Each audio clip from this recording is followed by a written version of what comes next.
একটি সরু জলপথ যার উপর নির্ভর করে বিশ্বের বাণিজ্য, তেল পরিবহন এবং সামরিক শক্তির ভারসাম্য। একদিকে যুদ্ধবিধ্বস্ত ইয়েমেন, অন্যদিকে সামরিক ঘাঁটিতে ভরা আফ্রিকার দেশ জিবুতি।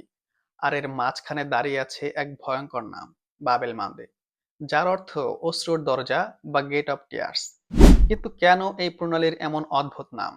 কেন হাজার বছর ধরে সাম্রাজ্যগুলো এর নিয়ন্ত্রণের জন্য লড়াই করেছে? আর কেন আজও এটি বিশ্বের সবচেয়ে গুরুত্বপূর্ণ সামুদ্রিক চোখ পয়েন্টগুলোর একটি? আজ আমরা জানবো বাবেল মানদেব প্রণালীর অবস্থান, ইতিহাস এবং ভূকৌশলগত গুরুত্ব। ভিডিওটি সম্পূর্ণ দেখুন, কথা দিচ্ছি আপনার সময় নষ্ট হবে না। বাবেল মানদ্বীপ প্রণালী অবস্থিত লোহিত সাগর এবং এডেন উপসাগরের মাঝখানে। এটি আফ্রিকার জিবুতি ও ইরিত্রিয়াকে আলাদা করেছে আরব উপদ্বীপের ইয়েমেন থেকে। এর প্রস্থ খুব বেশি নয়, কিন্তু এই ছোট্ট জলপথ দিয়েই ইউরোপ ও এশিয়ার মধ্যে বিশাল অংশের বাণিজ্য পরিচালিত হয়। প্রতি বছর হাজার হাজার জাহাজ এই পথ ব্যবহার করে সুয়েজ খাল হয়ে ইউরোপে পৌঁছায়। এ কারণে একে বলা হয় বিশ্ব অর্থনীতির লাইফলাইন। বাবেল মানদেবের ভূ রাজনৈতিক গুরুত্ব জানার আগে এর ইতিহাসটা একটু জেনে নেওয়া দরকার। হাজার হাজার বছর আগে থেকেই এই প্রণালী ছিল গুরুত্বপূর্ণ। প্রাচীন মিশরীয়রা আফ্রিকা ও আরবের সঙ্গে বাণিজ্য করত এই পথ ব্যবহার করে। ইয়েমেনের সাবা রাজ্য ধূপ, সুগন্ধি আর মশলার বাণিজ্য করার জন্য এই পথ নিয়ন্ত্রণ করত। অন্যদিকে আফ্রিকার আকসুম সাম্রাজ্য লোহিত সাগরের শক্তিশালী বাণিজ্যিক শক্তি হয়ে ওঠে। তখনকার দিনে ভারত, আরব ও আফ্রিকার বাণিজ্য জাহাজগুলো এই জলপথ দিয়ে পার হতো। কিন্তু সমস্যা ছিল ভয়ঙ্কর ঝড়, পাথুরে উপকূল আর জলদস্যুতা। অনেকে বিশ্বাস করেন এই জাহাজডুবির কারণেই এর নাম হয় গেট অফ টিয়ার্স। খ্রিস্টীয় প্রথম শতকে রোমান সাম্রাজ্য ভারত মহাসাগরের বাণিজ্যে প্রবেশ করে। রোমানরা মিশরের বন্দর ব্যবহার করে ভারত থেকে মশলা, রেশম আর মূল্যবান পাথর আনত। এরপর পূর্ব রোমান বা বাইজেন্টাইন সাম্রাজ্য এই পথের গুরুত্ব বুঝতে পারে। কারণ যে এই প্রণালী নিয়ন্ত্রণ করবে, সে নিয়ন্ত্রণ করবে পূর্ব ও পশ্চিমের বাণিজ্য। সপ্তম শতকে ইসলামের আবির্ভাবের পর বাবেল মানদ্বীপের গুরুত্ব আরো বেড়ে যায়।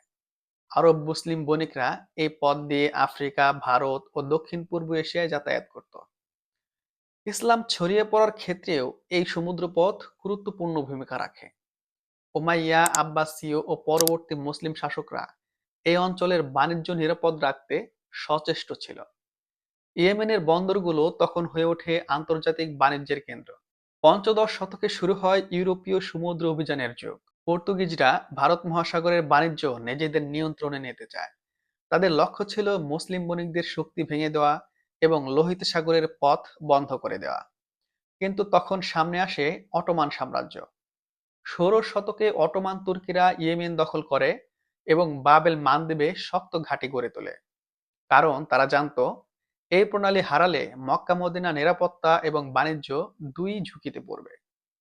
এরপর বহু বছর ধরে অটোমান ও পর্তুগিজদের মধ্যে সমুদ্র আধিপত্যের লড়াই চলে।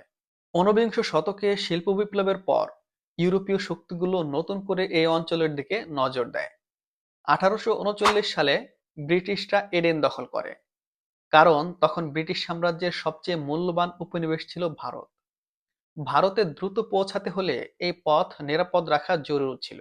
এরপর 1869 সালে সুয়েজ খাল চালু হওয়ার পর বাবেল মানদেবের গুরুত্ব কয়েক গুণ বেড়ে যায়। এখন ইউরোপ থেকে এশিয়ায় যেতে জাহাজগুলোকে আর পুরো আফ্রিকা ঘুরতে হয় না। আর তাই এই প্রণালী হয়ে ওঠে বিশ্বের সবচেয়ে গুরুত্বপূর্ণ বাণিজ্য রুটগুলোর একটি। বাবেল মানদেবের কৌশলগত অবস্থান এটিকে এশিয়া ও ইউরোপের মধ্যকার জাহাজ চলাচলের একটি গুরুত্বপূর্ণ সংযোগ পথে পরিণত করেছে।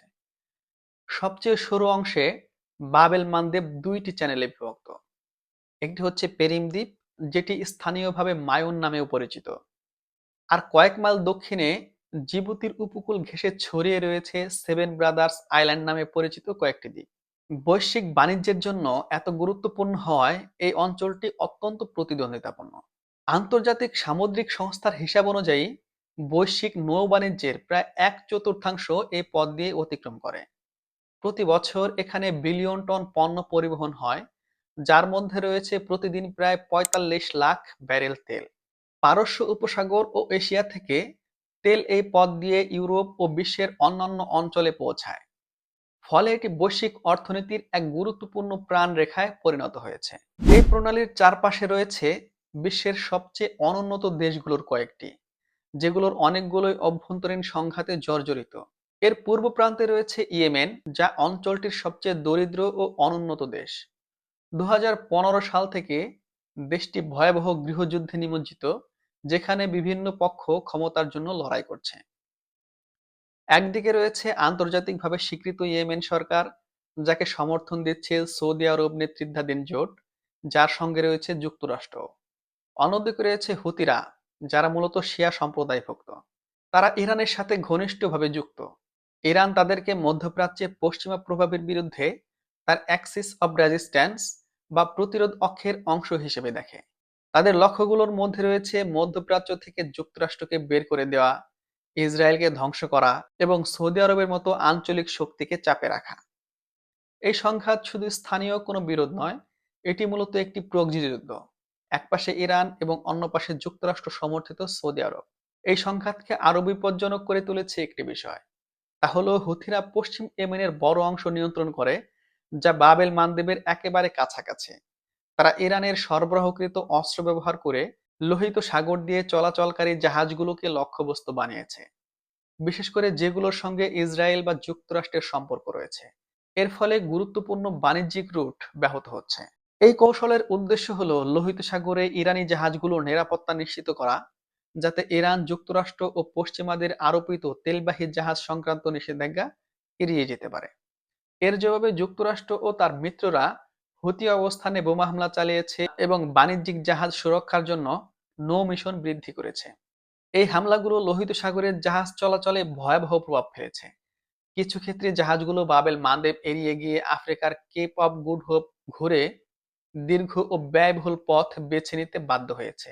এতে পরিবহন সময় কয়েক সপ্তাহ বেড়ে গেছে এবং খরচও বৃদ্ধি পেয়েছে, যার প্রভাব পড়েছে বৈশ্বিক সরবরাহ ব্যবস্থায় এবং তেল থেকে ইলেকট্রনিক্স পর্যন্ত বিভিন্ন পণ্যের দামে।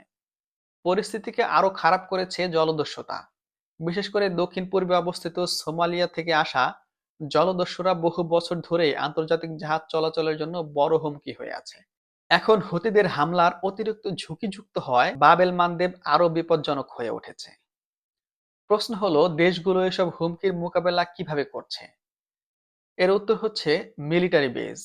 লোহিত সাগরের দক্ষিণ প্রবেশ পথে অবস্থিত জিবুতিতে বিশ্বের বিভিন্ন পরাশক্তির সামরিক ঘাঁটি রয়েছে। এর কারণ দুটি। প্রথমত, বাব এল মানদেব প্রণালীর নিকটবর্তী কৌশলগত অবস্থান। দ্বিতীয়ত, ইরিত্রিয়া, সোমালিয়া ও ইয়েমেনের মতো অস্থিতিশীল প্রতিবেশীদের তুলনায় জিবুতি তুলনামূলকভাবে স্থিতিশীল দেশ।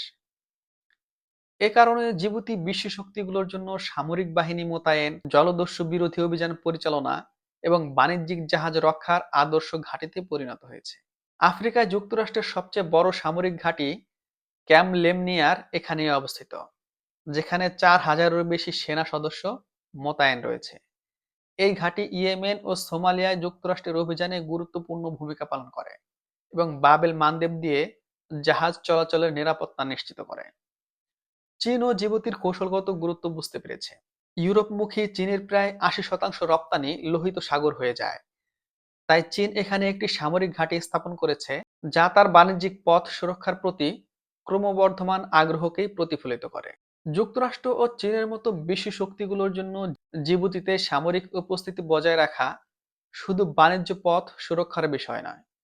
উদাহরণস্বরূপ, চীনের ঘাঁটি শুধু তার নৌ অভিযানকে সহায়তা করে না, বরং আফ্রিকা ও ভারত মহাসাগরীয় অঞ্চলে তার ক্রমবর্ধমান ভূরাজনৈতিক উচ্চাকাঙ্ক্ষারও ইঙ্গিত দেয়। ইরান যুদ্ধের প্রেক্ষিতে আবার এই প্রণালী আলোচনায় এসেছে। হুথিরা এই প্রণালী বন্ধ করার হুমকি দিয়েছিল। এটা বাস্তবায়ন হলে তা হতো বিশ্ব বাণিজ্যের জন্য বিরাট ক্ষতির কারণ। বাব এল মানদেব আয়তনে ছোট হতে পারে, কিন্তু বিশ্বের উপর এর প্রভাব বিশাল। এটি বৈশ্বিক বাণিজ্যের একটি গুরুত্বপূর্ণ চোখ পয়েন্ট, সংঘাতের কেন্দ্রবিন্দু এবং পরাশক্তিগুলোর প্রতিযোগিতার অন্যতম ক্ষেত্র। যতদিন এই অঞ্চলে উত্তেজনা থাকবে, ততদিন বিশ্ব এই অশ্রুর দরজার দিকে তাকিয়ে থাকবে। ভিডিওটি দেখার জন্য ধন্যবাদ। যদি ভিডিওটি আপনার তথ্যবহুল মনে হয়ে থাকে, তাহলে লাইক, শেয়ার এবং সাবস্ক্রাইব করে সাথে থাকতে পারেন।